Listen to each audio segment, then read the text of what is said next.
Welcome, everybody, to our Changemakers Worldwide webinar. I'm really excited to present with you guys tonight some awesome people doing really great work all around the world.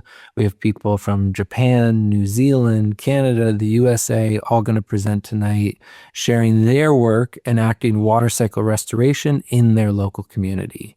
And this is helping the land to receive instead of reject the rains, to go through biological systems, to steward life, and to create a prosperous future.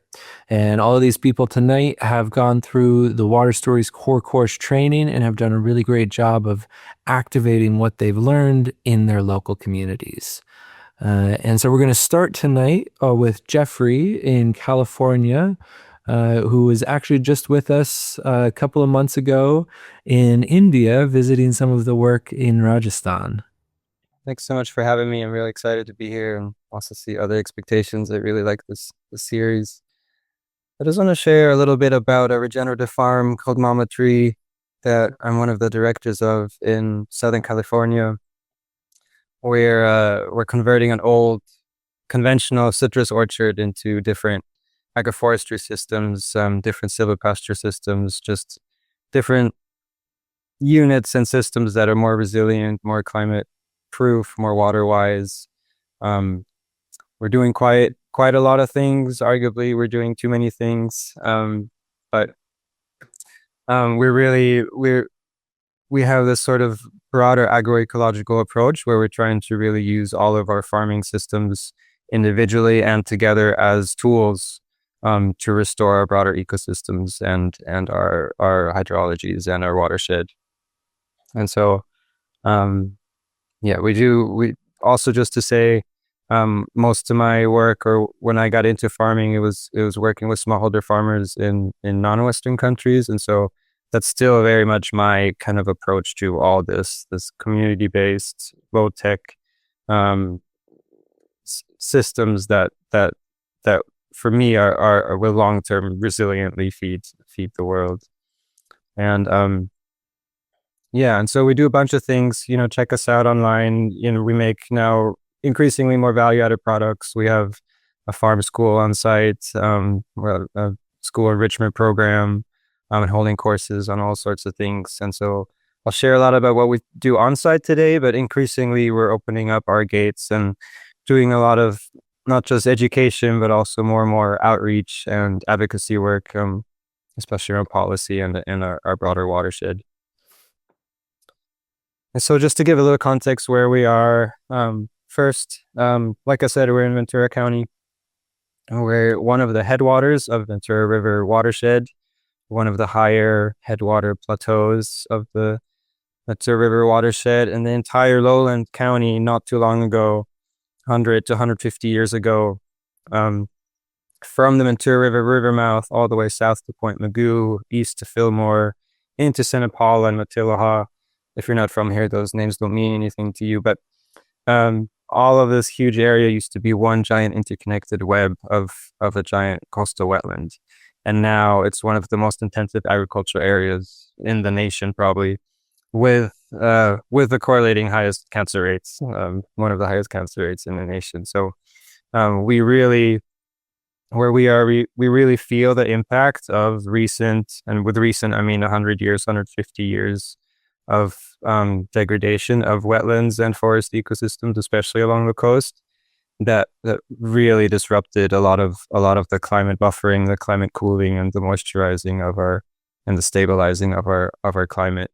And we really feel that impact quite rapidly, with over 95% of our wetlands lost just in the last 100 years, and only less than 3% of our coastal old growth forests are left. And so a huge disruption of these cycles. I'm just going to skip this a little bit. From the other side of us, if we're not driving down the mountain to the coast, but we're driving up the mountain and through the mountains to the inland valley, we have the Central Valley in California, which you might know. It used to be also the biggest wetland west of the Mississippi, the biggest lakes west of the Mississippi. And now, just within 100, 150 years, also again, one of the most intense agriculture areas in the world. And we had a huge, and now California doesn't get normal rain events anymore. We only get these massive atmospheric river dumps over every once in a while that are too much for all of us, for most of us. But in that flood event of winter 2023, the biggest lake west of the Mississippi that was drained 100 years ago returned. That you see on the left, and most people didn't even know about this. But to see the Central Valley filled up with a lake that you don't see the other coast was unreal, and it was really a testimony to how much water this land could hold if it had the ecology in place. And just to bring it closer to home, this is just a groundwater basin that's close to us, and it's a high desert where the whole valley and industry is dependent, and agriculture is dependent on groundwater. And there's international corporations, ag corporations, but also investment companies coming in, buying up high desert land, first to farm, but primarily to get access to the water rights that they're then selling back to farmers who don't have access to that groundwater anymore. So the whole battle of commodifying groundwater and the legal battles around it is already quite present, even in California, or especially. So like I said, we're in the Upper Ojai groundwater basin, the little orange, the orange shape down at the bottom, the headwaters where all of our surface water and all of our subsurface flow feeds the lower Ojai Valley and the Ventura River. And so a lot of the work that we do on site, but a lot of the work that we do facing outwards now in terms of policy and outreach, and trying to work with other landowners, with other organizations, with departments, is really, if summing up the big picture goal would be something like, if we can revive the Ventura River using regenerative farming as a tool, by turning the Upper Ojai groundwater basin into a giant wetland that it wants to be and that it once was, and therefore feeding the entire groundwater and Ventura River down the line. And the Upper Ojai groundwater basin is really cool because it's relatively small. In wet years, I take a few minutes to drive up and down the valley to look on what pastures are just too wet for the rest of the season, where no tractors can drive and where there's visibly water flow. And it's very easy to see where in the valley there's actually potential for wet meadows or wetlands, or the establishment of long-term riparian zones.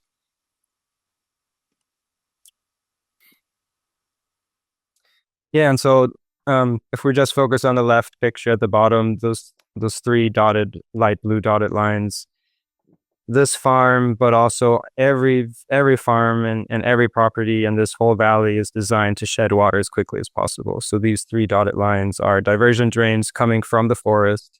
Some are concrete drains, some are open gullies, some are French drains, all designed to completely dehydrate the whole landscape, the whole valley, every property, and shedding water along the red dotted line next to the road down straight to the gully. And all this is happening within a lifetime. People that we work with now in our Valley-wide resilience co-op, they grew up here, some of them, and they remember this valley being full of perennial streams and rivers being full all year round and springs being full year round. And so all of this is happening extremely rapidly just within a lifetime. And so it's also hopeful that we can revert these things, in many cases. And so this is just one little area of the farm that's really an edge zone of the area that was not very productive, or it was more of even a resource sink. It just took a resource sink. It took a lot of labor, a lot of resources to keep healthy and productive. The orange area that you see that says woodland, it's so steep that harvesting crews had to bring 10-foot ladders versus 8-foot ladders. So then insurance costs increase, and then low yields, it wasn't worth it for them to harvest. So all those factors kind of come together to find areas that just, if there's just a little bit of support or incentive, a lot of farmers, I think, would be open to revert areas to wildland or riparian zone, especially if it has some sort of ecological benefit for them in the long run and isn't just a resource sink that they need to maintain. So this is the upper edge of our farm that's on the edge of the woodland, where we're rewilding a lot of the citrus, returning that to the native woodland ecosystem. and a lot of the gullies and drains, trying to redesign those and reconsider those to be to turn more back into more of a wetland ecosystem. Like there's still a giant sycamore around and some perennial grasses that like it wetter, and so there's no reason to believe everything that we do know, that not a lot of these secondary valleys had at least ephemeral wetlands or riparian zones or some springs.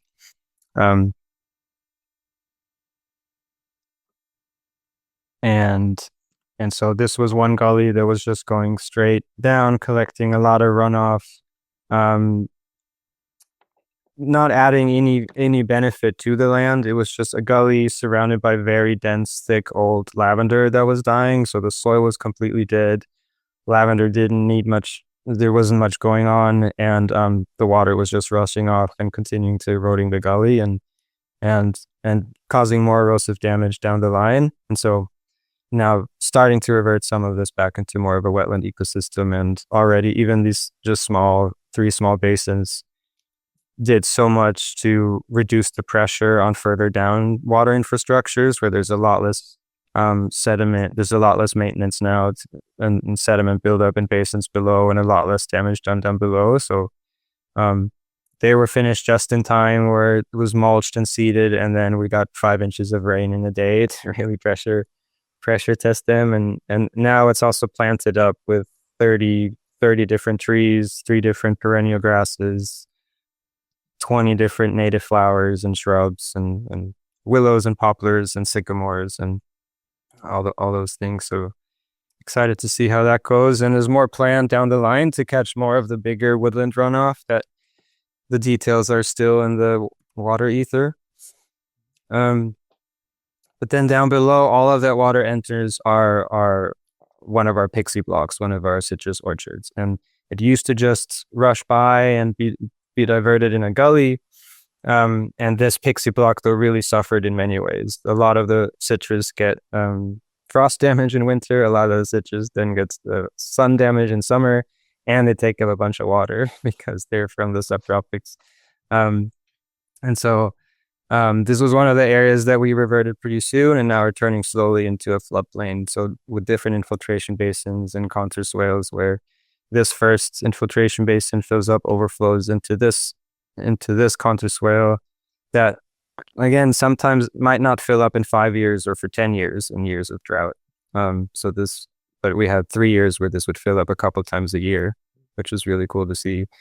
And then they're overflowing into other contour swales. More agroforestry berms that were replacing some that were planting on contour, that were replacing some of the old pixie trees.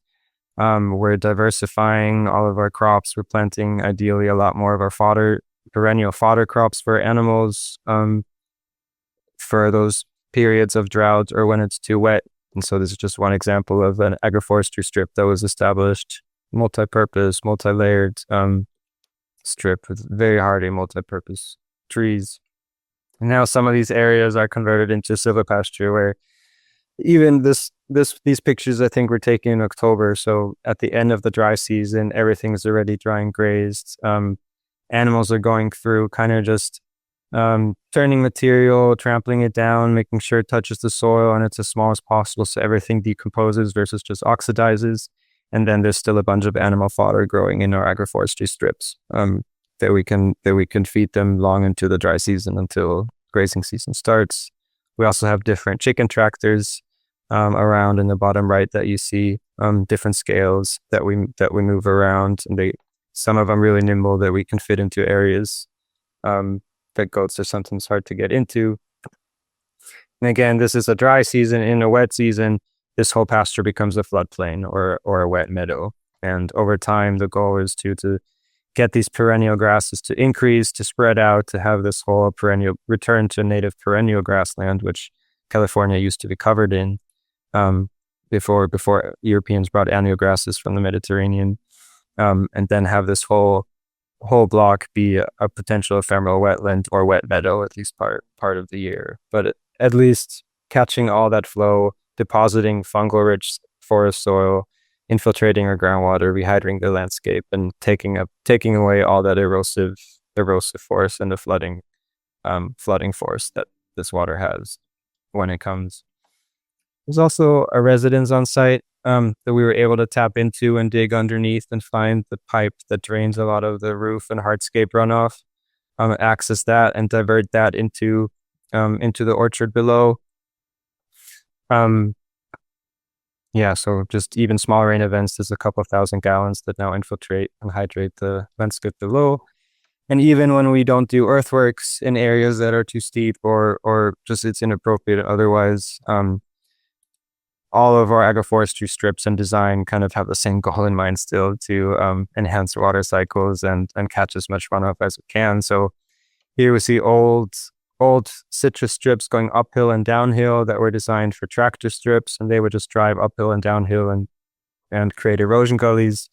And now we see these new agroforestry strips going along the contour, and here's a newer one planted this way. Now we can easily set up our electric fencing in between and graze, expand them as needed when the time comes.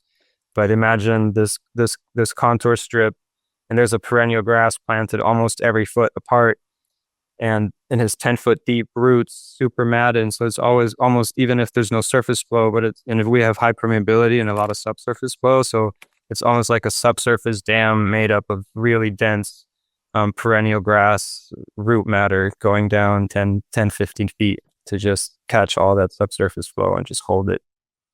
And especially in our climate with the really hot, dry winds, especially with the lack of Central Valley wetland, I've had really good success getting understory established with their native perennial grasses and with native pollinator plants that are so hardy, just because of those hot, dry winds. Getting understory established is so important, and our native perennial grasses serve a really good function in that.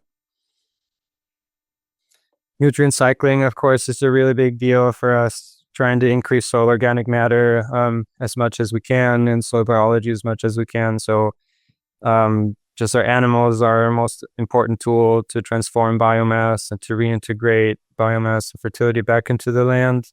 But we decide if some biomass we chip on site and we spread on site, or we shred on site, or we bring some of it to our animals when there's no grazing happening because it's too dry and too wet, and then we have animal bedding.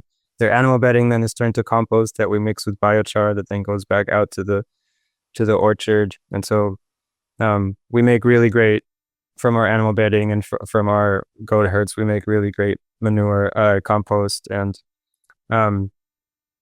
the right bottom pile, if you haven't heard about biochar, you should read up more about biochar, because it's really a missing link in many valleys of regenerative land stewardship.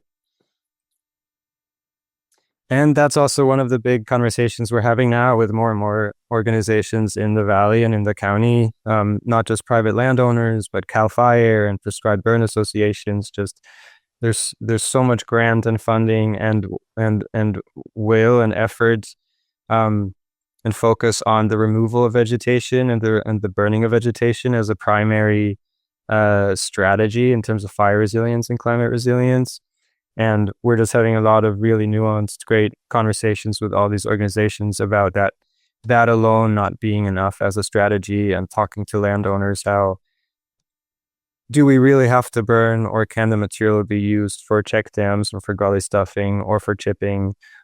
If we do burn, can we burn it and make biochar out of it and reintegrate it in the soil, so that we're not killing the soil and soil biology, but we're actually increasing soil water holding capacity and soil biology, even if we have to burn? And then if we do burn, how are the next 10 years managed? What are we seeding? How are we working on increasing vegetation and keeping younger oaks alive and perennial grasses alive, and all these things? So we've had really good conversations with a lot of these organizations, and also been getting a lot of them to be more on board with a lot of these strategies, and so really good conversations so far. In our landscape, as we move further down in the landscape, we have more and more dotted with infiltration basins that we hope to increase over time. And as we move lower in the landscape, hopefully it gets wetter over time, and there's more potential for more subsurface fed water bodies over time. And so it's been really exciting to watch that progress and to share that and have that support also, not just from Zach and the course, but also the alumni group and the water stories community, to be able to check in about these things and talk these things through, because there's not many people that actually do this, and think about it in this way. And so to have such a strong online community about this is just extremely valuable. And so, yeah, I probably went way over time. My apologies. But thank you so much. I appreciate it. I tried to hurry up. Oh, that was great. Thank you, Jeffrey. Just touched on a lot of important things, especially for that region. You imagine how much that landscape has changed over the last couple of decades, 100+ years. It's so important to do these kinds of things. And yeah, I totally agree. It's amazing. I imagine this time probably about 15, 20 years ago now, where I just wished someone would contact me about these things, and I was just at the beginning of this journey, and now to have this whole community of people from all around the world doing this, that you can connect with, that you can pick brains of each other, share what each other are doing. It's just really cool to get to keep coming back to the same group month after month and say, okay, here's what we've done, here's what we've learned, and all learning and growing together. Jeffrey, do you want to stop? Yeah, perfect. And that's next up, we have some all-stars from Japan bringing this stuff into a whole new language. Wakana and June are going to share about their work.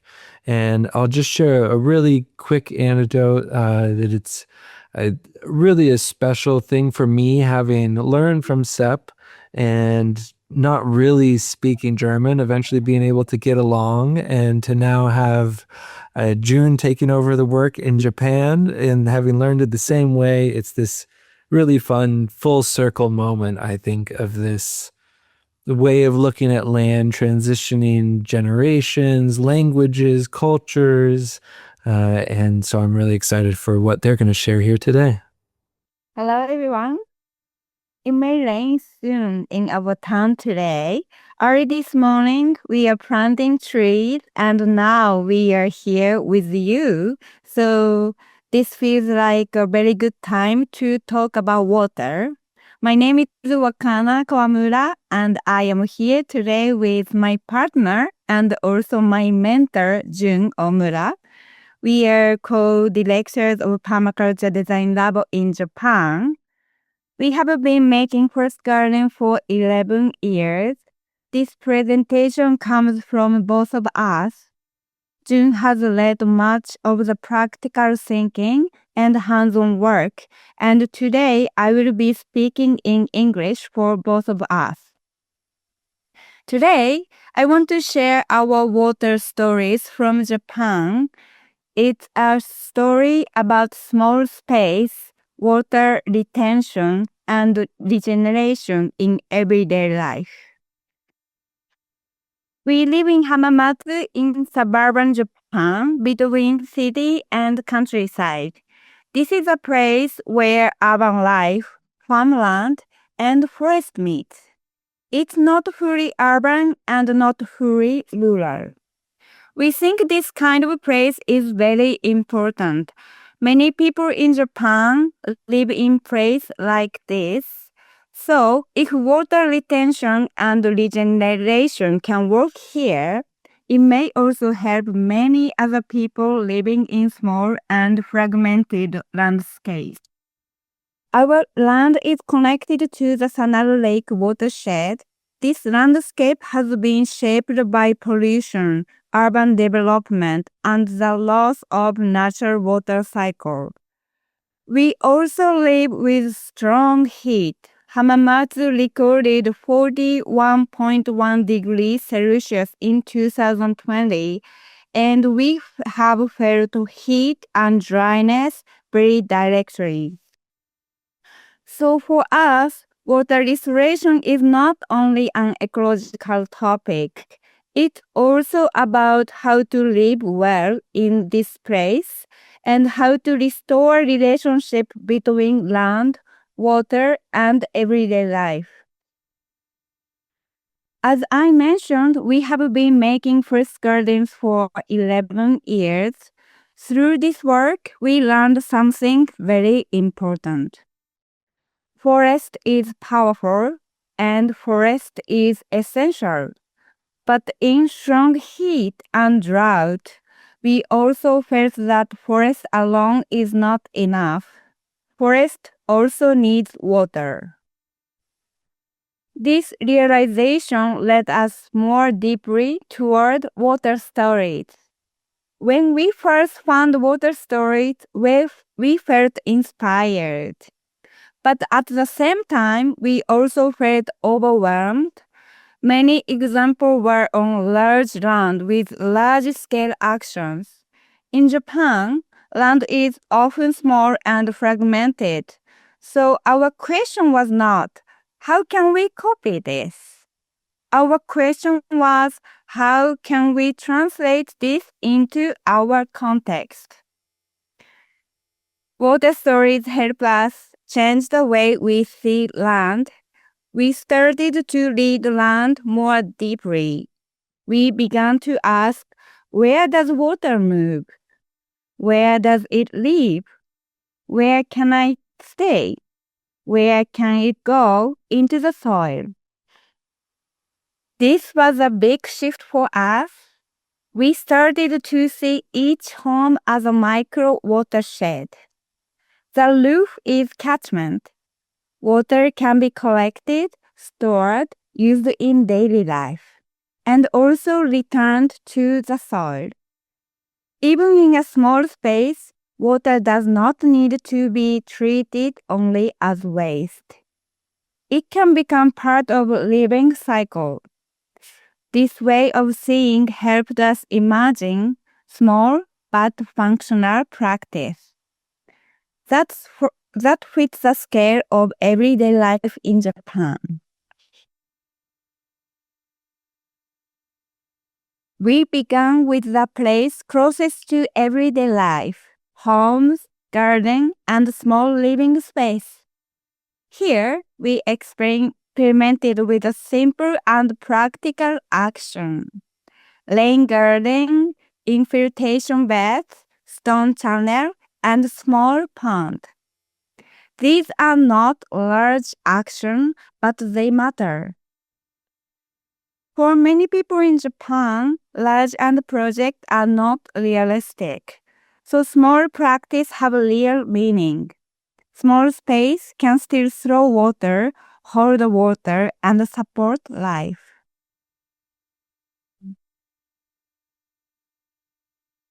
Our work is not only a small living space. We use the same principle in different kind of land and in different social settings.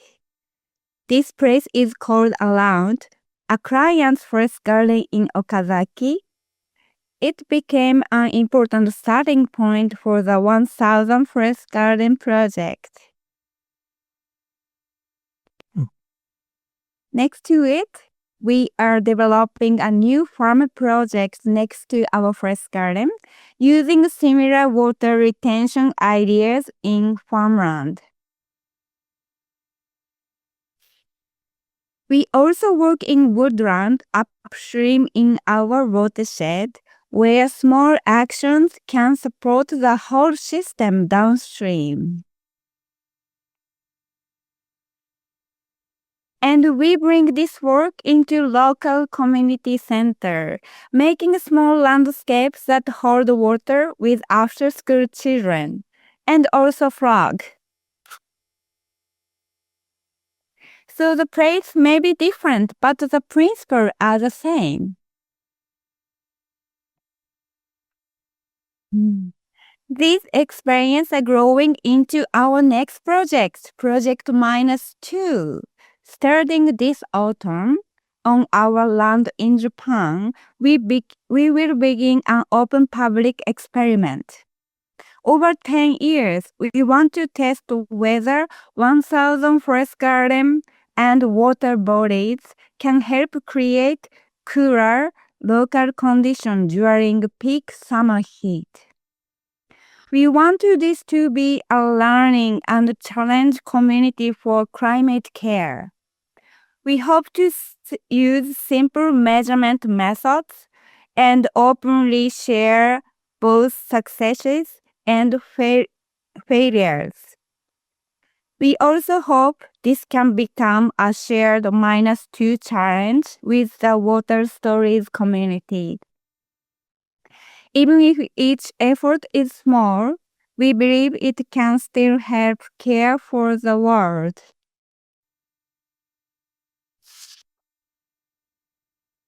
What we want to share today is very simple. Water restoration can begin in small places. It can begin at home. In Japan, land is often small, divided, and limited, but maybe this also gives us another possibility. We can create many small places of retention, shade, habitat, and care. Small does not mean weak. Small can spread. Thank you very much. And finally, I would like to pass this to June. 僕は英語を喋ることはできませんが、僕自身が学んできた、そしてザックも共に学んできて、僕に伝えてくれた自然の言葉で、僕たちは会話をしながら水の学びと実践を深めることができました。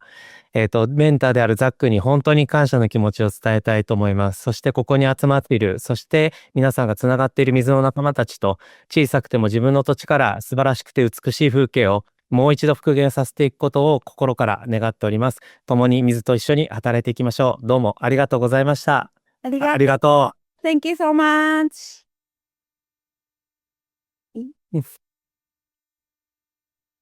Thank you both. That was amazing. You guys are so inspiring, doing such great work there. It's just one of the things that you said that I just really loved hearing was that it's not about copying the work, it's about translating it to your context. And to me, that's one of the most important pieces of all of this is really understanding the land, the culture, the places where you're working to not just rinse and repeat and copy the same thing, but change it to what fits that situation. And you guys are doing an excellent job of that. And in the same way that decentralizing on the landscape is really beneficial for all these different reasons, your guys' decentralized forest gardens, I'm going to see as being beneficial in a very similar sense to spread out that hydration, that cooling.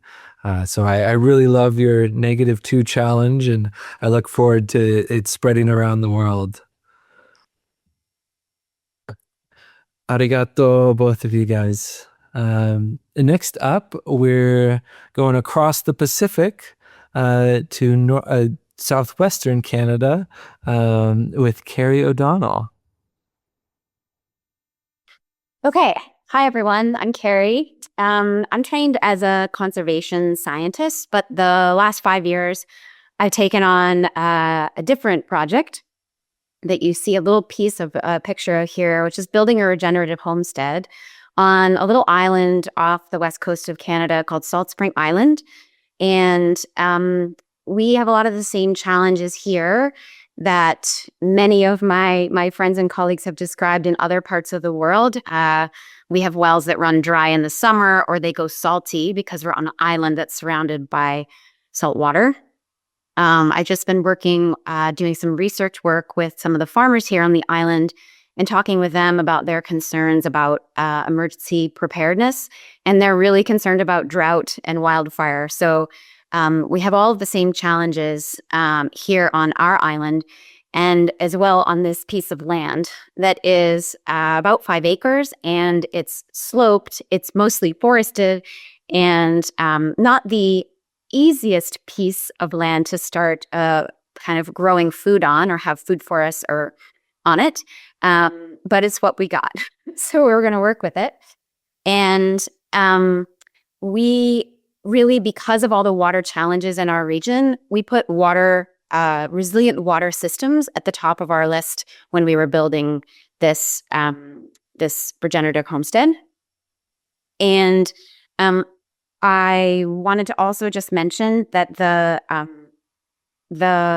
some of the things that I'm going to talk about are pieces of experiments that I've done before the Water Stories course, but a lot of them are examples of things you might be able to do on land that's smaller and maybe pieces of land where you couldn't build a large or a perennial water body. And so what we have done is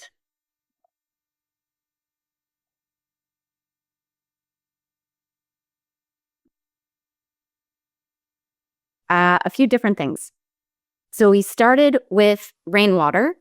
There was no running water on this piece of land when we purchased it. And so we had some help and designed and installed this rainwater collection system. So this is my husband for scale. He's shy, so I blanked out his face. But just for scale, there's so it's about 18,000 US gallons of water that we collect on our roof, and then we store in these tanks, and then it's our domestic water. We drink it, we bathe in it, we wash it with it. And we have a separate little system off a different roof that collects water for our irrigating our gardens. And then if you think about the systems that we need in a house for our water systems, I was taking a permaculture design course while we were doing the designs for the house. And so I really appreciated that the systems perspective. And so the water in for the house comes from the rainwater. And then the water out, we also had to sort out. And I was learning as I was doing the research for this, something that really shocked me and I didn't realize before, but about a third of a household's water use, you flush down the toilet. So for our context, what that meant is if we're going to store rainwater to feed our toilet, we were going to have to store like 6,000 gallons more water each year. And that was really more expensive. We didn't have the space to do it. So we looked for other solutions. And what we went with was this composting toilet that you see here. That's a pretty modern version of a composting toilet. And it leads to a human manure pile outside. And then also we got to see this typical waste product. We got to connect it into a flow that can feed the land instead of being a waste product.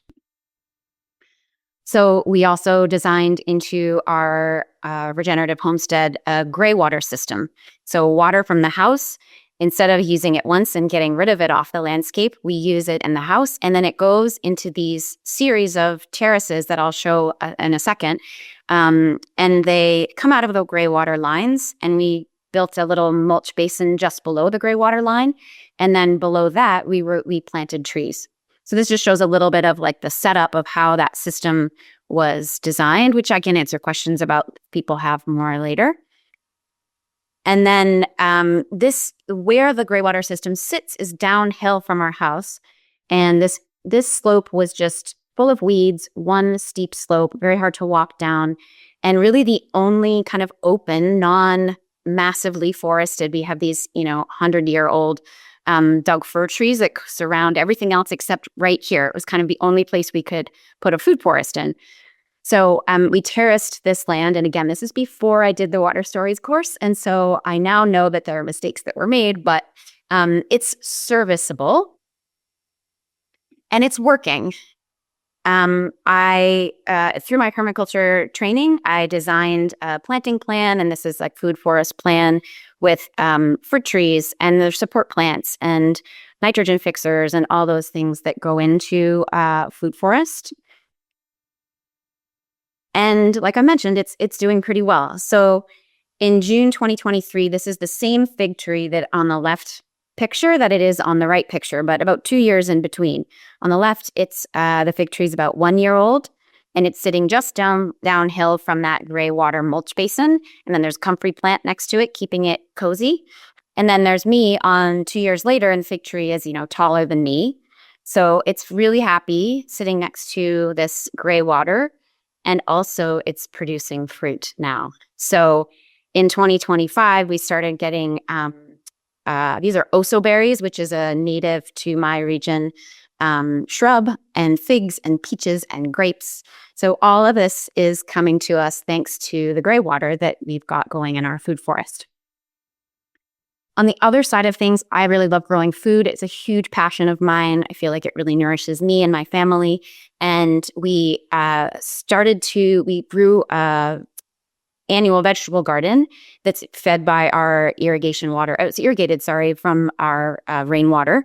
And so this is a picture of my kids picking strawberries last summer in that garden. And 2 years before this, you can sort of see the rainwater tanks in the back that I showed you earlier, but this was all bulldozed and bare earth because of the building of our house. So it didn't take very long to build some beds and get things growing there.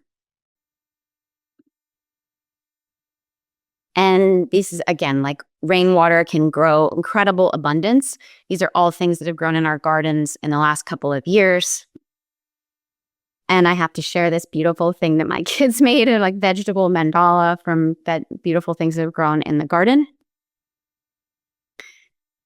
And here's where my story starts to interact with water stories. So this piece of our house was not directly connected to all those systems we had to build when we built the house. And so it got left till a little bit later. And it was fully bulldozed and nothing grew here. But I noticed that water would moved across this slope in the wintertime in our rainy season. And in the summer, it was just bare and dry.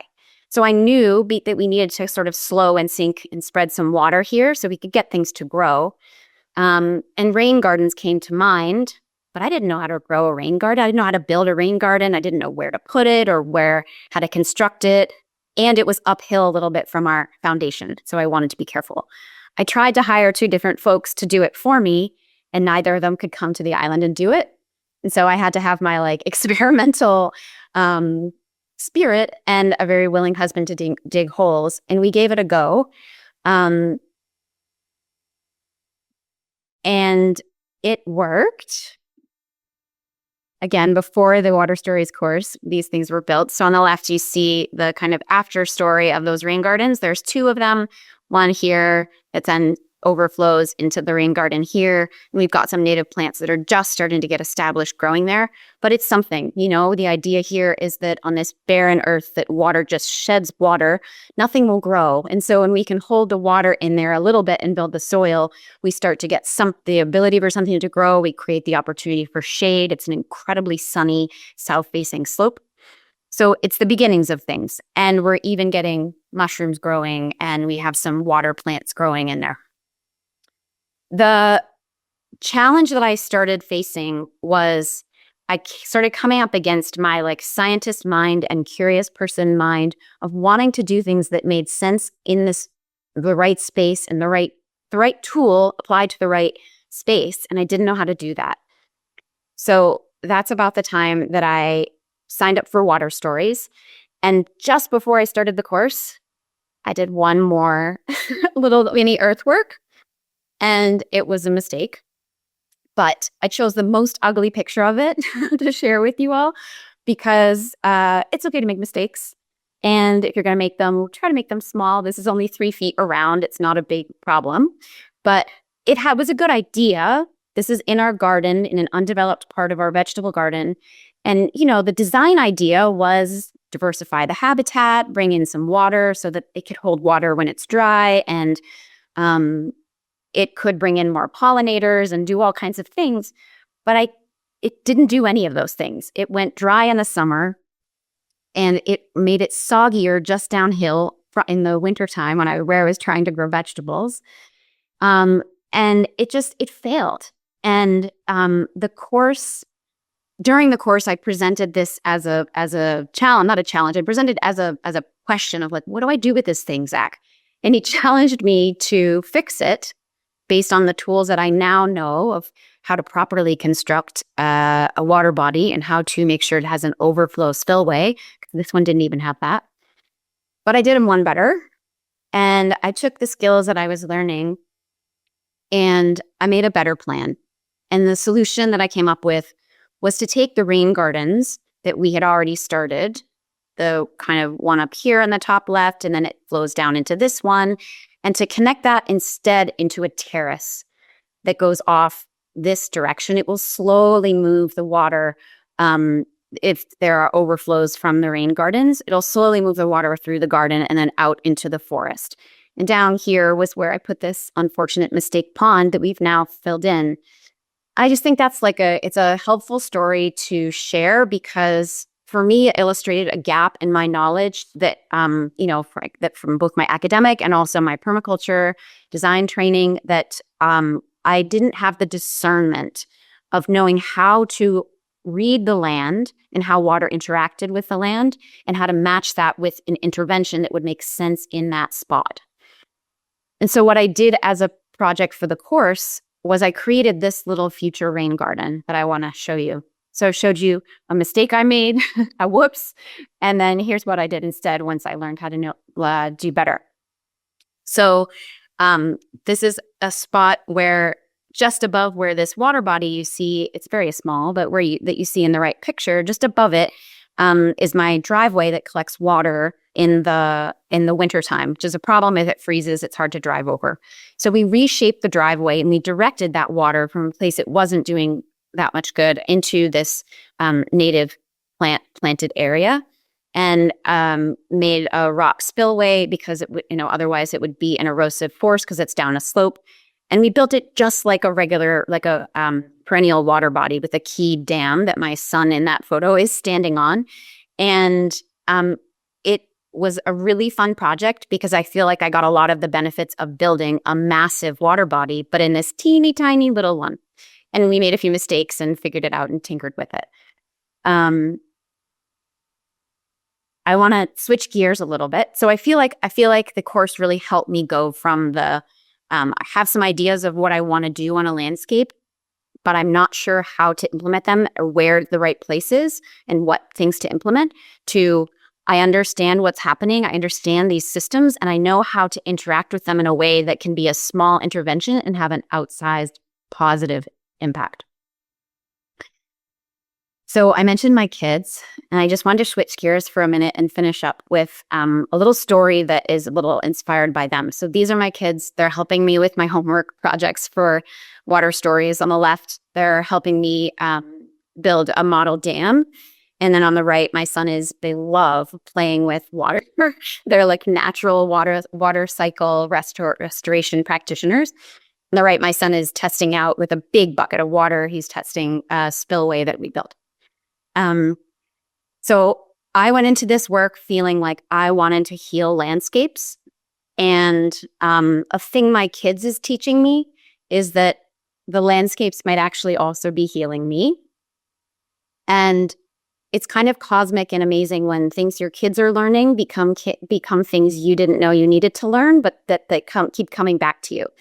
So when I started the course, I didn't really know that sit spots and land reading in that way was going to be a part of the philosophy that Zach shared with us. But my kids do those same things at their Nature Connection School. And so I was just floored by the fact that these two things were coming together, my kids' world and the trainings that Zach was bringing to us. So I want to end with just a little story that happened during a sit spot. And this is roughly where I was sitting. This is on our land in the morning one spring. So the challenge or the invitation with a sit spot is it's a way of tuning our instrument, of using our bodies to really understand what's happening, and we're observing what's happening in nature so that we can make useful interventions, so that we can understand what's going on. And this invitation was to go outside in the morning barefoot. And I walked out my back door and on this cool, grassy spring morning. And then I felt how cold it was on my feet. Then it got even colder when I stepped on these stone steps. And then I walked a few steps down to a wood chip pathway that you see there, which was uncomfortable because it's all pokey and you don't want to get splinters. And then I finally took 2 more steps down to my favorite sit spot in this cushy moss-covered rock. And my next task was really challenging because I had the couple days before, I had injured my back doing farm chores. So I needed to sit down, but it was uncomfortable. So I was like, okay, I'll lie down on my back on this mossy rock. And I was doing my best to close my eyes and listen and use my senses of smell. Like, what do I smell and what do I feel? And I usually don't have such a hard time, but because of my back being injured, I was just really frustrated. And all I could focus on was what was going on with me. And then I remembered that Zach also told us that we can share or we can give our problems to nature. And I thought, oh, I don't know, can I? I don't know, it feels awkward, but okay, I'll just try it. And so I did. And I just let it all out. Like, I'm so frustrated. It's spring and I want to be active and I want to be doing things on the farm. Oh, my back is just injured. And I let it go. And then once all that had kind of come to a close, I awkwardly stood up and I walked those 2 steps back up to the wood chip pathway. I took a couple more steps on the wood chip pathway. And for some reason, my attention was drawn very clearly down on the pathway to a plant. And I didn't know this plant, but I just had the sensation that I needed to pick it. And I wasn't sure why, but I've learned that when these things happen, I'm supposed to pay attention and just do what I'm being called to do. So I picked it and I walked back into the house and I went to join my family for breakfast. But before I did that, I looked it up and it was this plant, Self-Heal, Prunella vulgaris. And the first hit on Google described this plant to me as it heals, it's kind of generally healing plant for wounds, including deep emotional wounds. Just like the emotional wounds that I had just shared with the rock in my back hurting. And I was pretty floored and shocked and confused. Like, what had just happened? The scientist brain in me was like, I can't explain this scientifically. Like, these things seem like I can connect some dots, but what's happening? So, we can interpret these things however we want. But for me, what that meant was I went and I shared a challenge and the land offered me something to heal.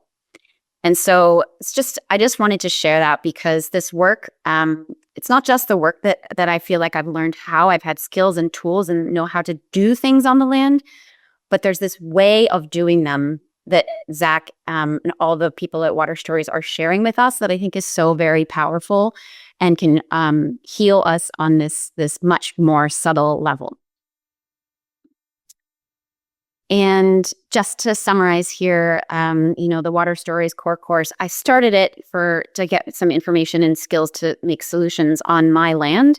And I just walked away with so many other things. I definitely got the solutions for my land, and I got skills to implement those solutions on any landscape. I received this deeper connection to nature, and this really supportive professional community and fun people to do work with.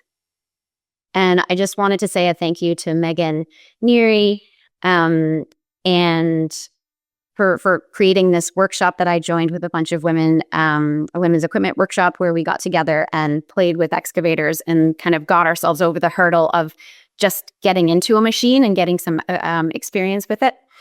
And that experience connected me with some other Water Stories students, and this picture on the right is a potential future client of mine, and it's Goose and his or her humans. Some other Water Story students and I this summer are hoping to do a project, water cycle restoration project on the land where this goose resides. So I guess I'll leave it there. Thank you. Awesome. Thank you, Kerrie. That was beautifully well put in terms of so many of the things we're trying to get across and helping people just relate in a more meaningful way with their landscape, because I think that's the biggest piece. If you do that piece right, doesn't really matter what techniques you're going to be able to find your way. And if you don't have that first piece, all the techniques in the world aren't going to help you because you're just going to be lost applying things in the wrong places, not paying attention to, the land's just screaming at you, hey, stop this. And you're just doing the same thing. So really loved what you shared there. That was really great. Kerrie's website, just put in the chat. And now we're going back across the Pacific, down under to New Zealand with Sam Ludden. Kia ora, Zach. Sending love to my fellow students and learners of the water cycle. Really inspired by your kōrero or your talk, guys. And as I have been the whole duration of the course last year, so wonderful to be amongst you and hearing your story. So from New Zealand, tēnā koutou, I'll just share my my screen. So I'm still in the middle of my water stories and my learning, and I'm loving it. I'm having so much fun.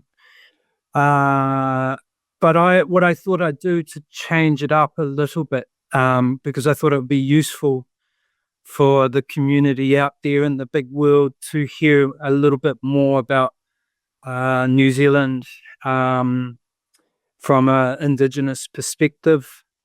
And this is basically my story of how I found water stories, what brought me to Zach and the wider community.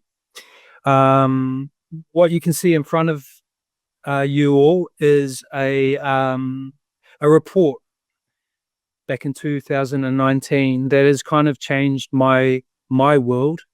And the principles of te mana o te wai guide me in everything I do in my work.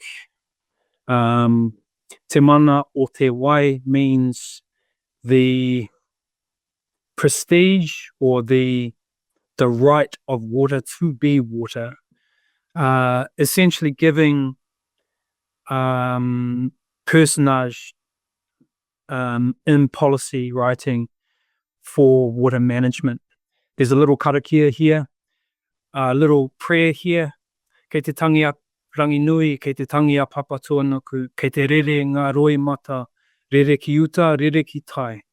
Kei hia ngā kaitiaki mo te mana o te wai, te mauri wai, whakarongo mai, whakaorotia, hei oranga wairua, hei oranga tangata, hei oranga mo Aotearoa katoa. That's speaking to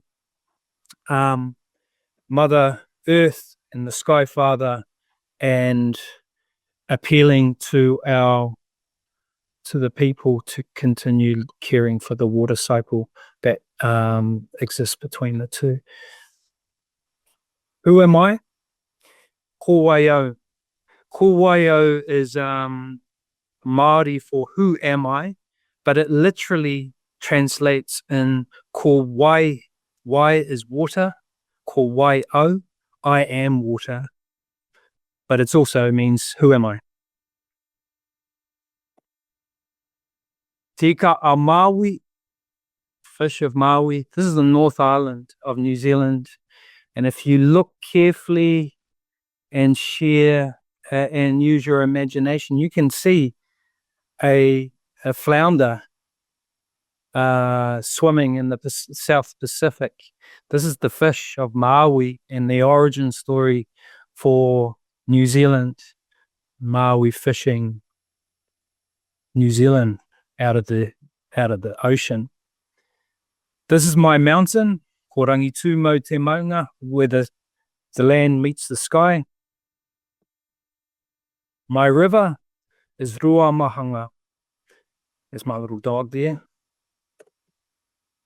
This is the lake at the bottom of our catchment, ko Warirapa te Moana. Warirapa translates into glistening waters, and you can see on this day why it was named like this. Ko te ori te marae. This is my ancestral house, meeting house. Te ori. And actually you can sort of see me. Oops. I'm hiding in the corner there. Ko Ngāti Kahununu ki Wairarapa te iwi, and this is my tribe. This is my little whānau, water babies, and this is where I'm from. This is where I stand strong. I'm standing on top of my mountain, taking this photo, looking down the valley.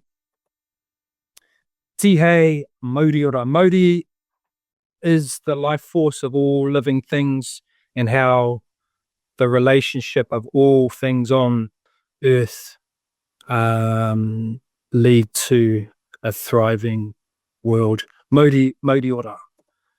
I've been a potter since 2003. Actually, I studied and finished my degree in ceramics in 98, and then started a pottery in 2003. Been going ever since. This is my kind of work. At the same time, I really love rivers and streams. I always have been a keen river paddler. And I grew up in the back of my uncle's truck, traveling around the Wairarapa, where I'm from, in the lower North Island of New Zealand, catching eels.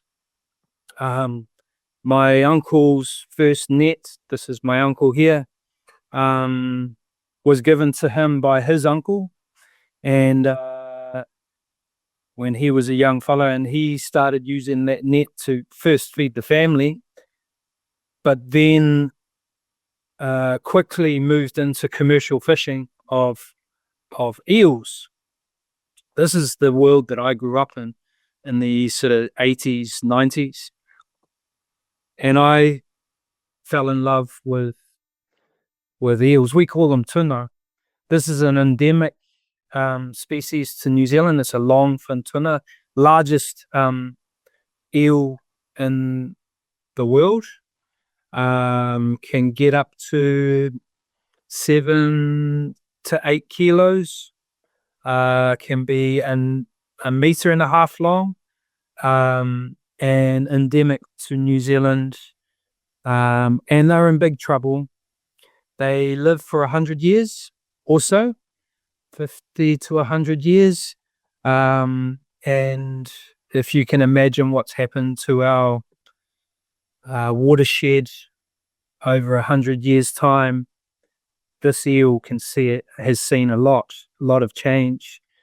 They spawn around Fiji and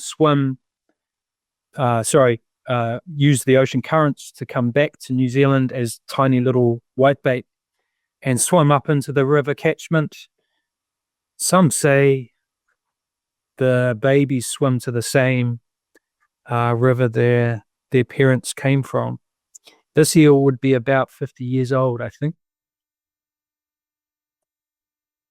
This led to a lifetime's inspiration for my pottery. Started making eels, only to discover that my fellow Kiwis, New Zealanders, all had eel stories. All had similar stories growing up as kids, catching eels, equally sharing stories with me in places around the world.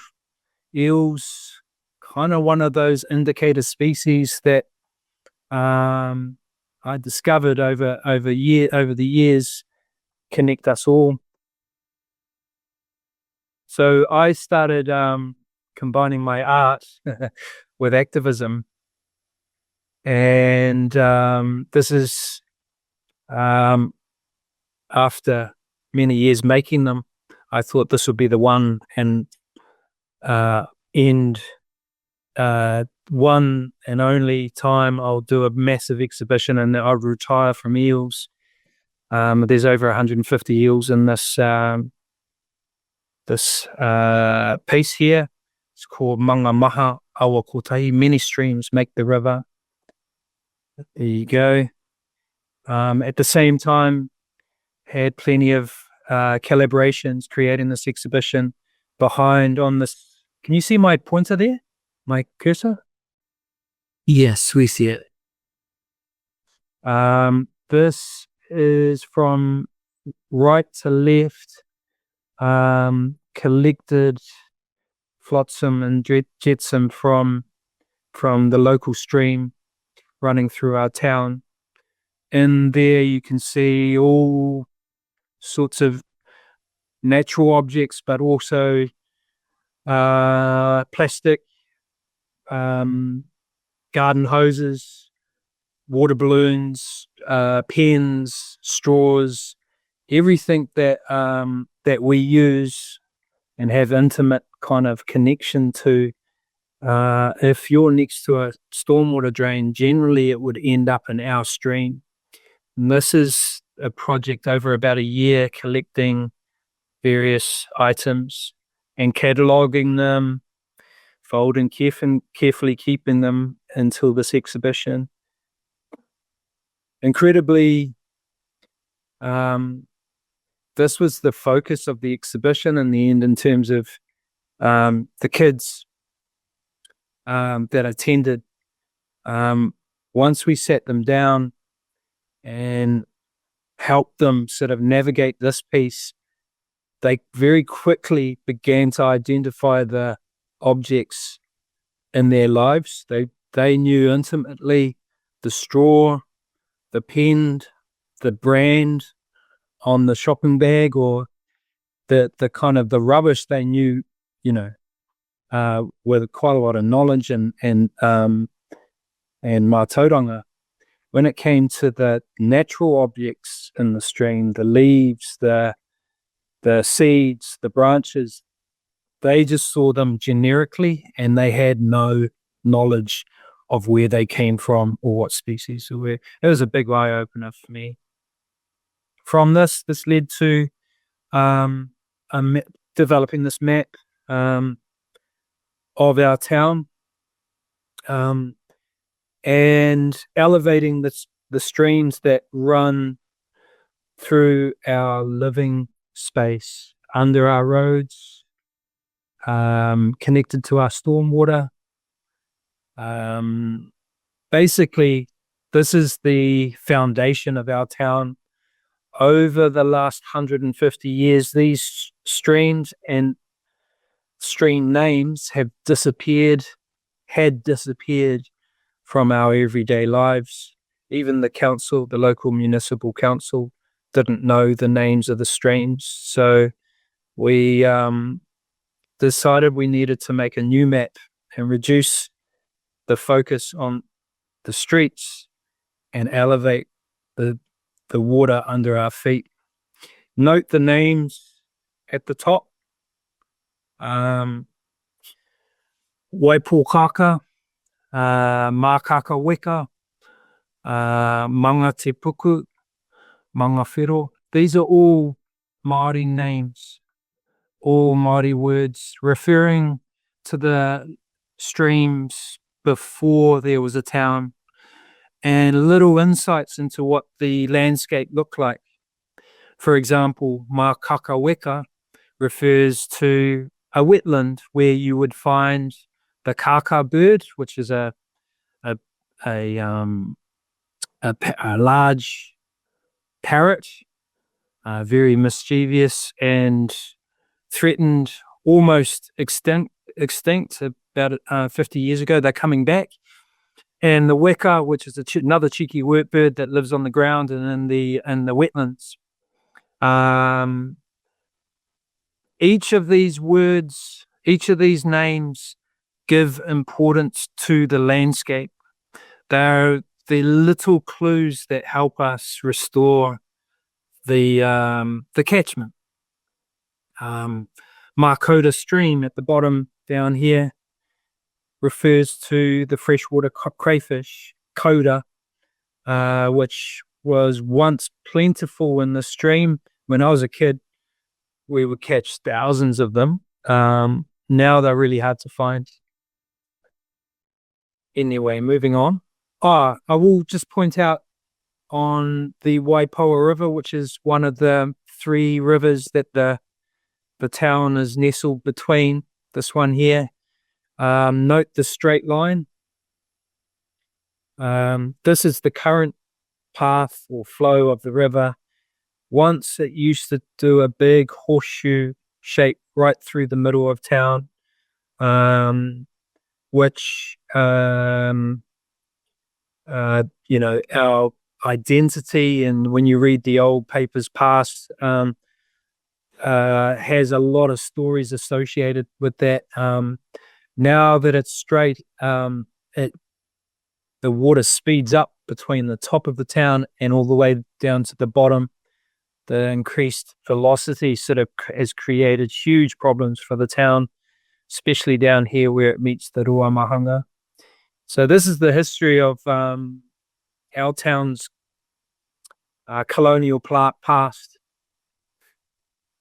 From that exhibition, I started a little education program sponsored by my iwi, Kahununu Kiwarirapa, down on the right here. And this is cousins, nephews, visiting my uncle's little section of his stream where he keeps his pet eels.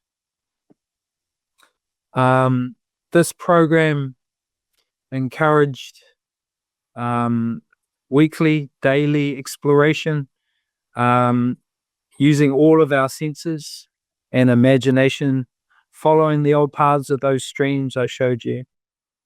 Manaakitanga, that means to care for one another, and kaitiakitanga, nurturing guardianship and stewardship amongst our young people. And we used art, exploration, especially around our stormwater and how they're directly connected to our streams. Our water, drinking water, comes directly from the streams I was talking about to flush our toilets, like Kerrie was talking about. 40% of our drinking water is used for flushing toilets. So we visited the local sewage ponds, which was shocking for our kids. We tested water for E. coli, all sorts of cool stuff. With that information, we took our kids to visit the mayor and share what they had learned, and to gently put pressure on our council to do better. And they just thought it was so cool.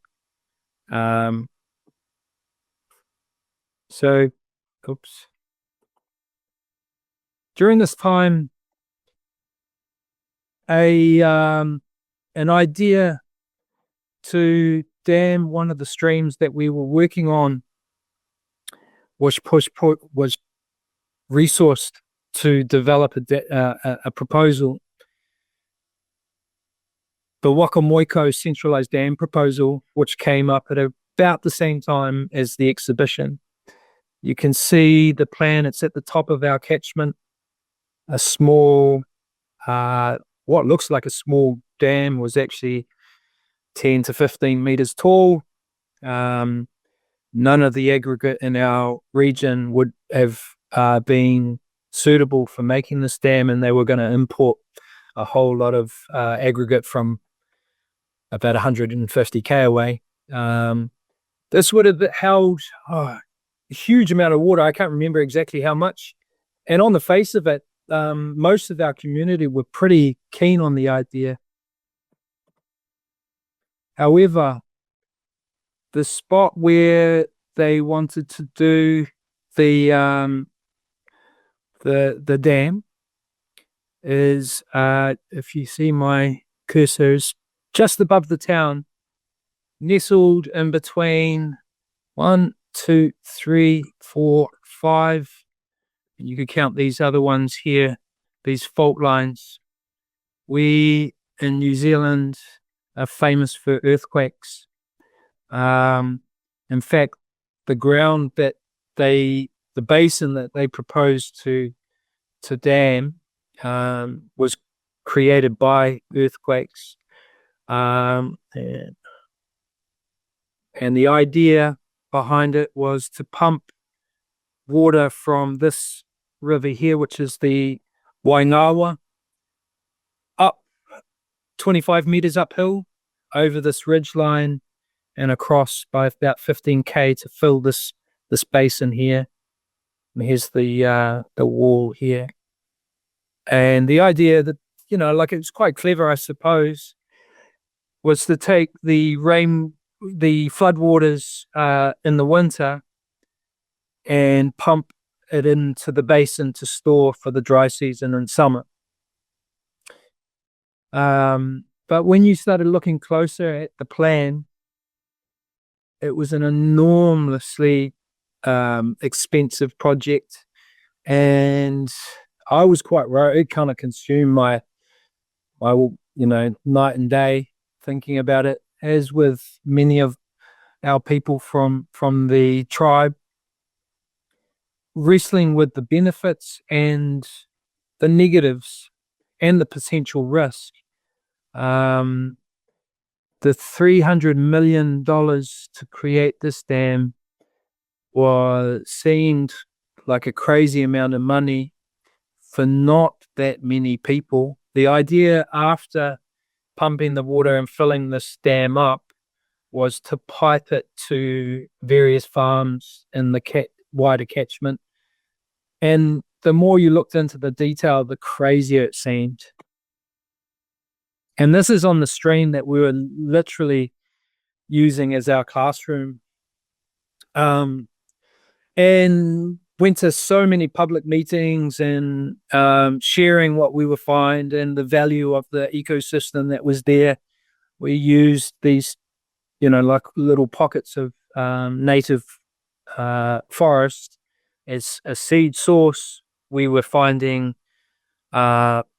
remnant populations of native fish under pressure, and the dam proposal was right smack bang in the middle of it. And so we fought for 2 or 3 years. The proposal sort of receded, but it's come up again. This is when I found Water Stories, and I realized that you couldn't just continually to fight centralized dams like this, expensive projects. You can't just continually point out the things that are wrong with proposals. They're well-meaning. The community are feeling water pressures, water stress on their land. They're thinking about the future. And on the face of it, a dam holding floodwaters seems like a good idea. So if we're going to fight this proposal, we need to replace it with alternative ideas. And so I started casting the net.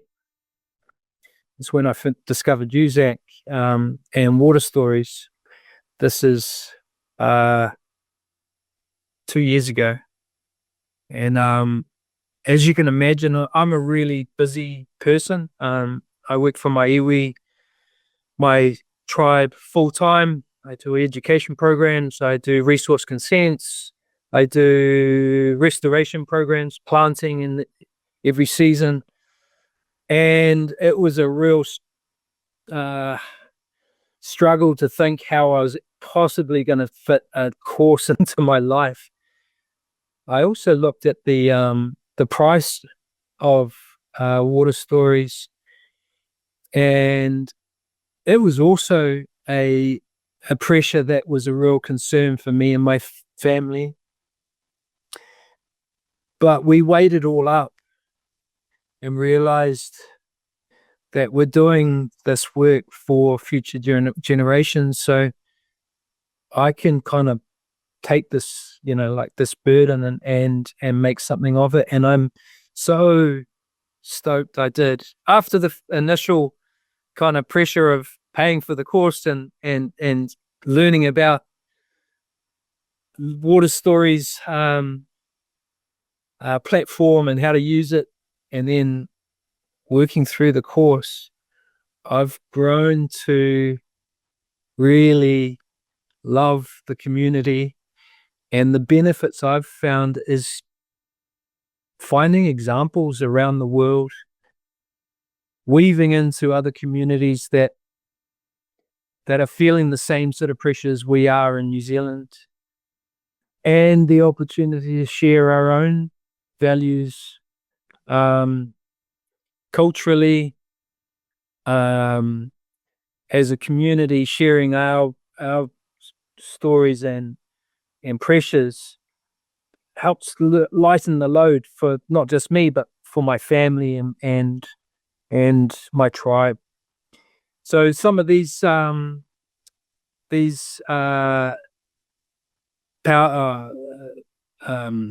points on the right here is what I found working in water stories, and I realized it directly related to Te Mana o Te Wai, which is the founding principles of my tribe that we follow in all our work. Water stories and Te Mana o Te Wai weave together very, very easily. The methods of restoring wetlands, waterways, slowing water from a run to a walk, from a walk to a crawl, from a crawl to a rest, link directly into our cultural values found in Te Mana o Te Wai. So I wanted to thank you, Zach, and the wider community. I think you guys are amazing. And even though I'm still in the middle of my personal journey, I love sharing water stories with my whānau and use your examples as advocacy tools for our own water story in Te Mana o Te Wai. Kia ora koutou. That's all from me. Tihei, mauri ora.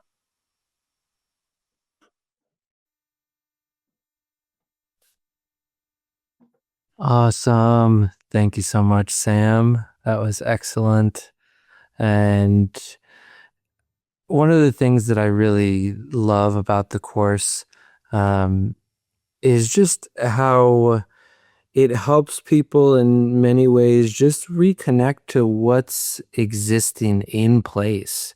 I remember June as well talking about this when he's going through the course, just that all around the world, all of these cultures have an appreciation and a love of water.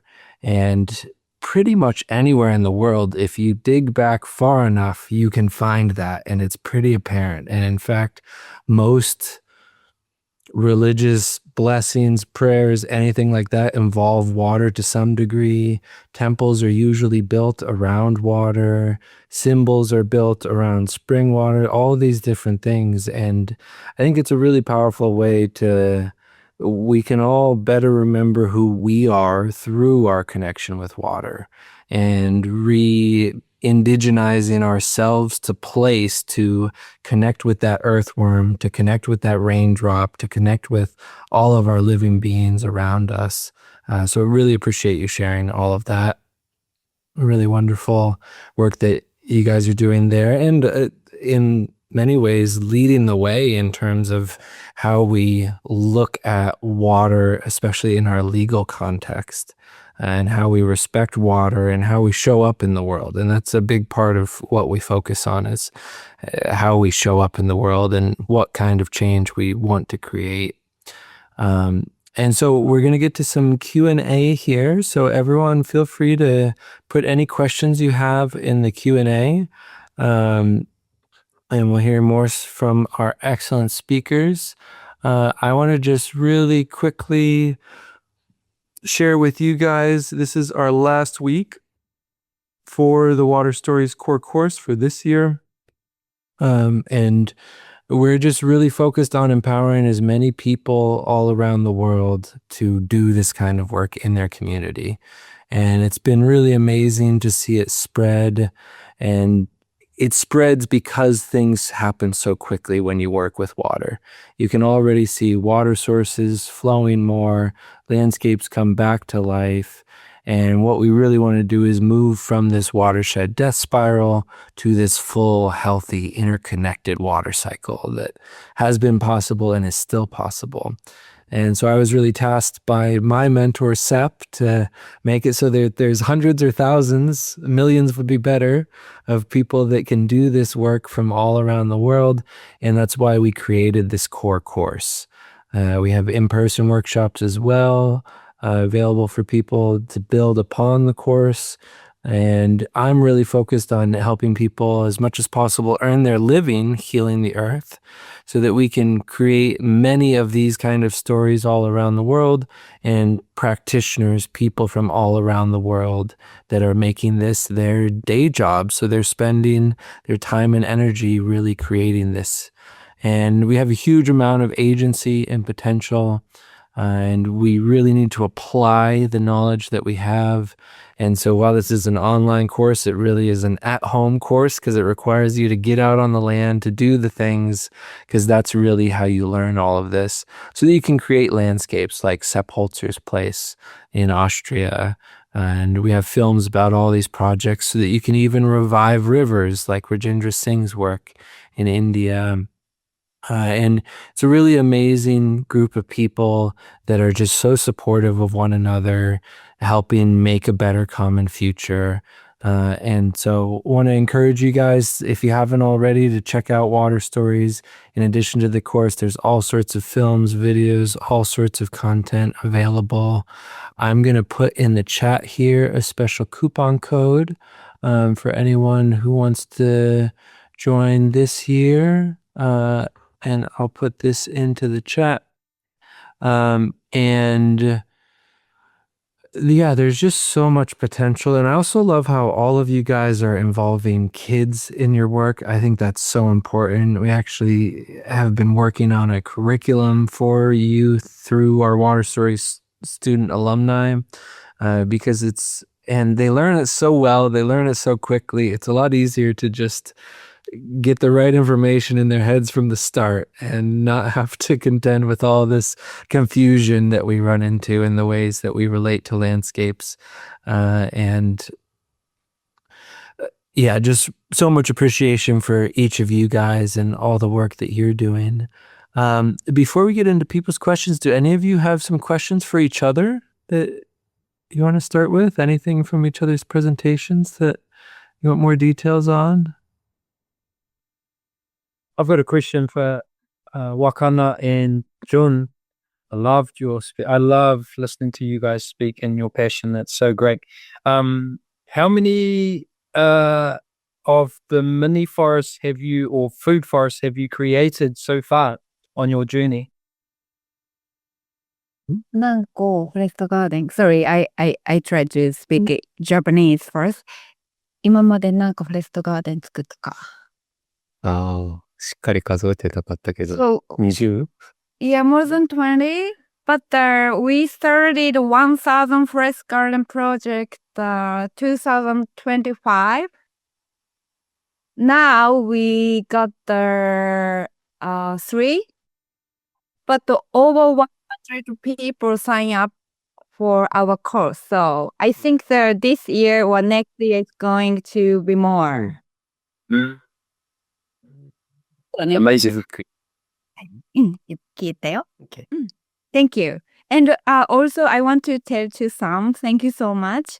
And I had a really get the inspiration because our watershed, the Sanaru Lake, we also have eels. We call them unagi. Unagi. I thought we could come, creature together. Yeah. Yeah. Mihi. Namihi. Now, mihi. Arigato. Yeah, they're a delicacy here in New Zealand, but because of the status of their the population in New Zealand, I've stopped eating eels completely. I don't, just because I have too much information in my head and I know the pressure that the species are under, I can no longer kind of enjoy our cultural food. So when I see a eel in the river, I don't see food anymore. I see a sort of a family member almost. Yeah. So and I think our culture has changed in the last generation. Instead of people fishing for eels, I think people are more interested in telling stories about eels. It's really wonderful to see.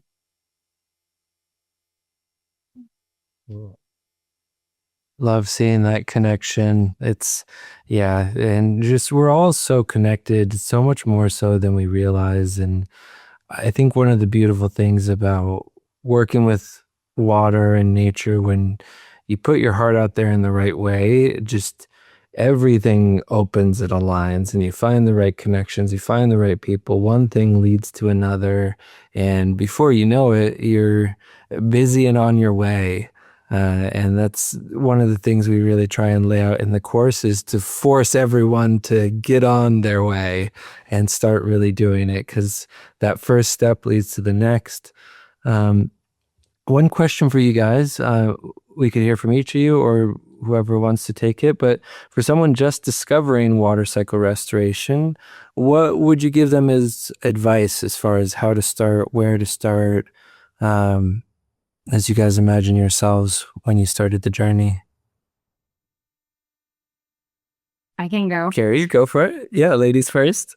Maybe this is predictable based on my presentation, but I mean, I think just going outside and watching, observing water, it's really fun. And honestly, it's like a pair of glasses, like a lens that once you start doing it, you can't turn it off. My family and friends, when we go for hikes, they, I'm now, oh, look at that. Where'd that water come from? Like, oh. Yeah, it's so powerful. This very small thing that you can do, whether that's a sit spot or, just looking at how raindrops meet the land. It's a really powerful tool. Yeah, I loved how you called that, tuning the human instrument to receive, because the book of nature is really just open all the time. And once you understand the language, it's just screaming at you more often than not. And it shows you a lot of potential, shows you a lot of issues and everything in between. Yeah, if I can jump in. For me, I notice more and more water cycle restoration is such a broad term, actually, that just encompasses everything. And I haven't met a single person yet that doesn't work in the field that is somehow related to water cycle restoration or lives in a place, even in the city, it's urban forestry or gray water systems that just is right in front of everyone's noses. They can see and work on. But then, I was lucky enough to talk to architects about this, and they're the next generations of people who will design all of our hardscapes, and yeah. So anyone who's interested in only in grazing or only in gardening or only in forestry or only in one specific thing, everything can be kind of driven by and used in that water cycle restoration framework, as yeah.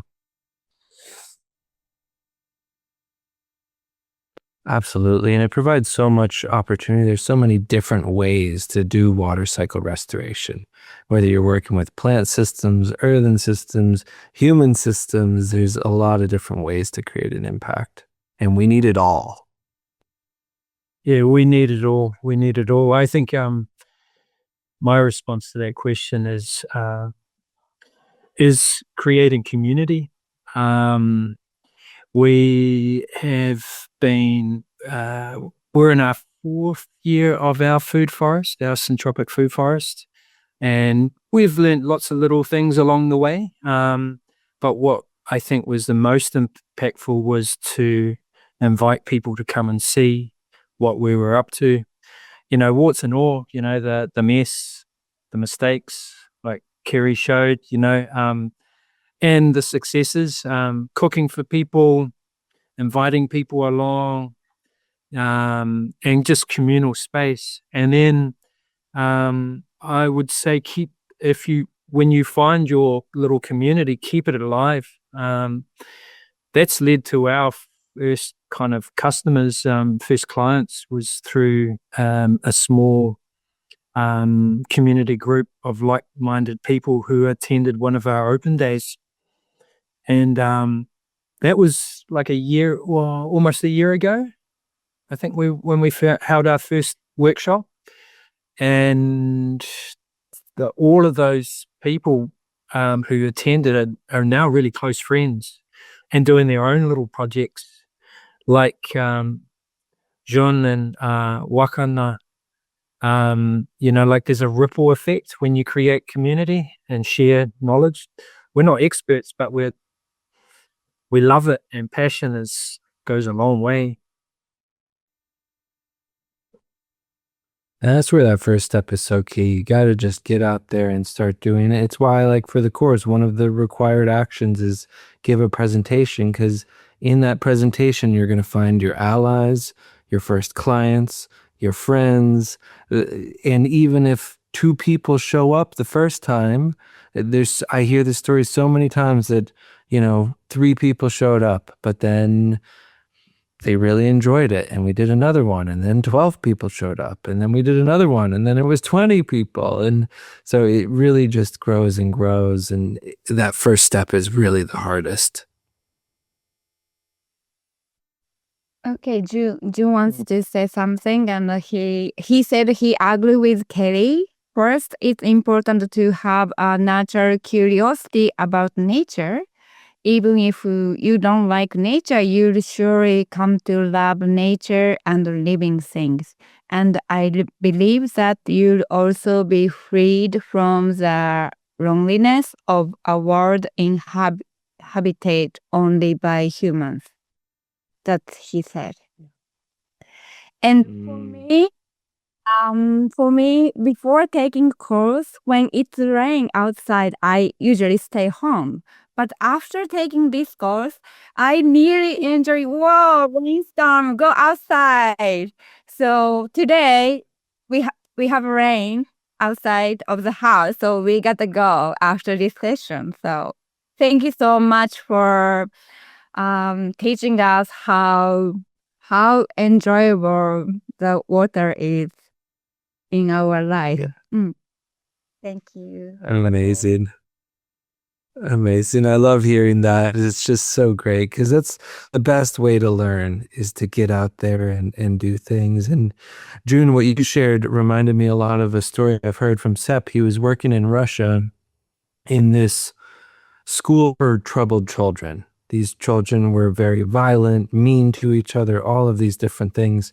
And they started a gardening project, and they found that through this connection with the land, all of a sudden the kids who used to just destroy anything in sight now were very carefully picking up the earthworm and bringing it to their plant so it could help the soil of their plant.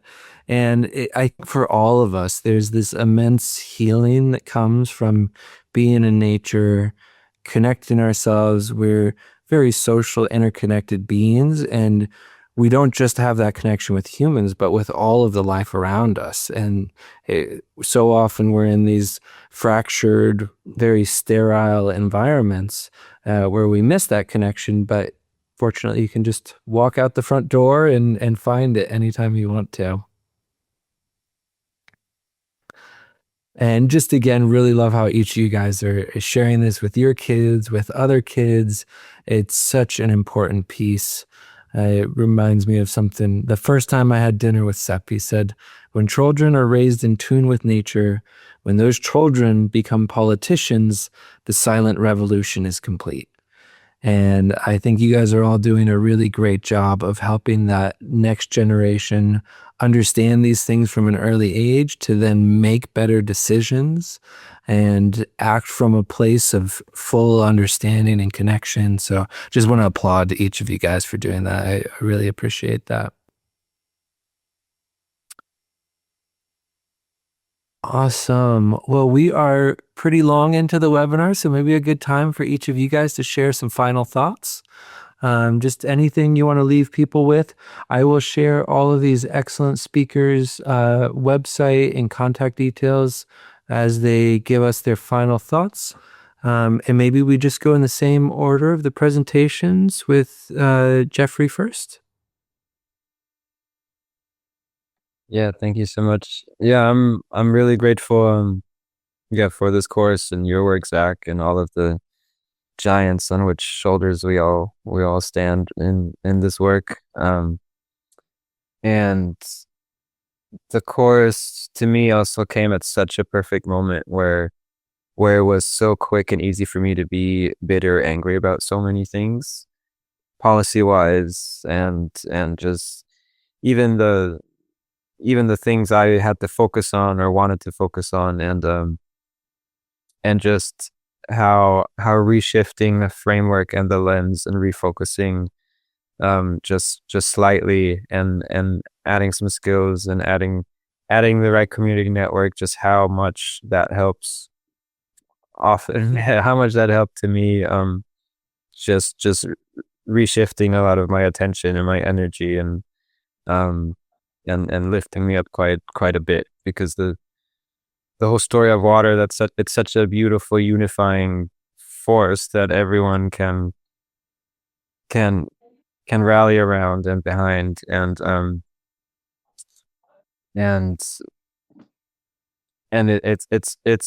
it was such a hopeful and empowering process, and it's such a more hopeful and empowering approach to all the challenges that we're facing than thinking about carbon and climate change, global warming. That's all our fault, but we can't do anything about it, really. And so it's a huge shift in understanding, and then just also to see how big the gap is in that understanding, in that field, in academia, in research, in policy, in practitioners, in even in regenerative circles, how someone might be, even in regenerative circles, how unknown or how this is not that big of a focus. And so really grateful for Water Stories and all your work and this course, and to get to meet so many people in this community, to just that they're doing this work around the world, which is just such a warming and lovely thing to see and witness. So also thanks to everyone. Awesome. Thank you, Jeffrey. And yeah, in a world that it's so easy to be angry about all the things going on, it's nice to have something to be for. You can only be against things for so long. We really want to have something that we can be for, that we can provide as something tangible. And that old saying, you get a lot more bees with honey than vinegar. And it's very true. So thanks for sharing that. And that built on a lot of what Sam was talking about as well. June and Wakana, would you guys like to share some final thoughts? First, we thought in Japanese, so we needed to translate in English. So I'm gonna read. Okay, so this is from us. So although there are differences in religion, language, and tradition, we strongly felt that we all speak the same language of nature. That's where we can connect. The language of water is perfectly suited for that. Let's continue to connect in the future. ありがとう。ありがとう。 Arigato, both of you. You guys are such a great inspiration and a great model of what's possible. And just amazing to see it keep spreading to different places, different regions, different languages. Kerrie, would you like to share some final thoughts? Close thoughts? I'm sitting in the dark because we have a windstorm here that has knocked our power out. So apologies for being so dimly lit. Every time I have the pleasure of sitting and chatting with folks from Water Stories, I'm just reminded of how grateful I am to you, Zach, for saying yes to challenge that put in front of you to train so many of us in what you know how to do and what he trained you how to do.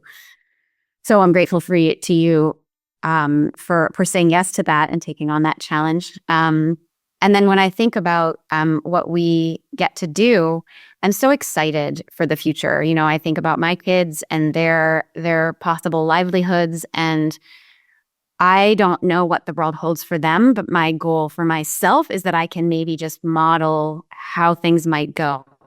And so I really feel like the Water Stories course brought me to a place where I feel like I can find a nourishing livelihood, not just something I'm passionate about doing, but in giving me this approach to doing it that actually, you know, obviously nourishes the land and the systems we rely on, but also nourishes me as a human.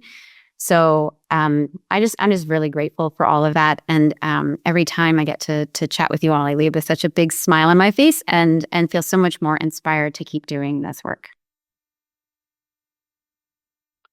Absolutely. And I feel the same. Every one of our class sessions, I leave with so much more energy after the session than I began it with. And there's something really powerful to that. And it makes me think way back when we were just starting Water Stories, I would kind of half joking, but kind of half seriously say, you know, if I invest all of my money in this and it's a big flop and no one wants it, well, then I at least tried to help. And then I can just go off and have my own farm and, you know, to say, screw you, society, I'm going to just build my own paradise here. And instead, it has been met with just the most incredible, loving, warm people from all around the world who show up with their very best selves to help create that better common future. And so it's been really just such an honor and pleasure to have it be received with that kind of response by those kind of people. And that's been really powerful. Sam, some closing thoughts? Oh, beautiful thoughts, guys. I really enjoy listening to you guys. I could do it all night. I was thinking about a whakatauki or a proverb that that's quite famous in New Zealand. It's ko au te awa ko te awa ko au. I am the river and the river is me. And I've known that all my life. And I think when I first heard it, I was just like, that's pretty cool, you know, and kept it in my pocket and I pull it out every now and again. But it's only recently that I've realized how true that proverb or statement is. Water is part of us, and it is who we are, and we are part of the river. And from what we find in and around the water catchment or watershed, there's direct influence that we see every day within the water systems we live in. Right from the agricultural kind of uses we do, the way we use our land, the way we produce food, the way we have water running through our households has a direct effect on the rivers downstream. We use eDNA monitoring all of the time, and I'm continually reminded of the things that we do and the samples and results that we see in the water. We were seeing large COVID, DNA from COVID. We were using water to figure out how COVID was still present or not present in our community. People who take drugs, there's often methamphetamine traces within our sewage systems. The things we flush down the toilet, the things we throw on the street, we find in the river. It's so incredibly important to understand our relationship with water. Not just the benefits that it gives us and you know, the the resource it is, but also thinking about us as a resource to water. When you think about it, water is like a relative. It connects us intergenerationally. When we introduce ourselves, we say our mountain first, our river second, our marae, or our meeting house, our people, and we're last. In that hierarchy, we are the youngest. That includes in the natural world as well. We are the youngest sibling within our ecosystem, or from the trees to the insect. We are the youngest, and it's important to understand that relationship. And it's very, very different from the kind of capitalist world that we live in, that you were talking about, Jeffrey. It's so depressing. It can be, when you see the world through these kind of regenerative eyes and you see the issues. But it's great to be reminded about the good shit that's been going on. And that's you guys. It's great. It's the community is wonderful to be a part of. So thank you, Zach. I'm getting emotional for Haref. But it gives me hope. It gives me hope. Behind me is Wairarapa. That's our big lake that sits at the bottom of our catchment. Our tribe, there's 2 tribes in Wairarapa, in the place I live, and we have a shared aspiration to bring our lake back to life. It's alive, but it's on life support, and so seeing a thriving catchment would bring my grandparents, great-grandparents' dream come true. So I better shut up before I start crying. Wonderful to be a part of this, guys. Kia ora. Kia ora, arigato. Thank you all so much. And that was really beautifully said. We have this potential role that just everything is just waiting for us to show up as our best selves and move into that space. And once you do, it's like the universe aligns and everything's there to help you. And so I really like that understanding of we are the youngest sibling in this arrangement, and let's come to it with a little bit of humility, a little bit of respect, a little bit of understanding of our role within the greater whole. And that's the offer that's available to all of us. And as soon as we accept it, it feels like everyone just comes out and says, yes, you finally did it. Now we can all thrive together. And I think that's really what we're all working on creating here. So thank you guys all so much. This has been an amazing, beautiful webinar. Thank you everyone who joined here, and get out there and enjoy the next rainstorm. It's the best way to learn from the book of nature. It's actually just started raining, so I'll do what you say, mate. That's where I'm going next.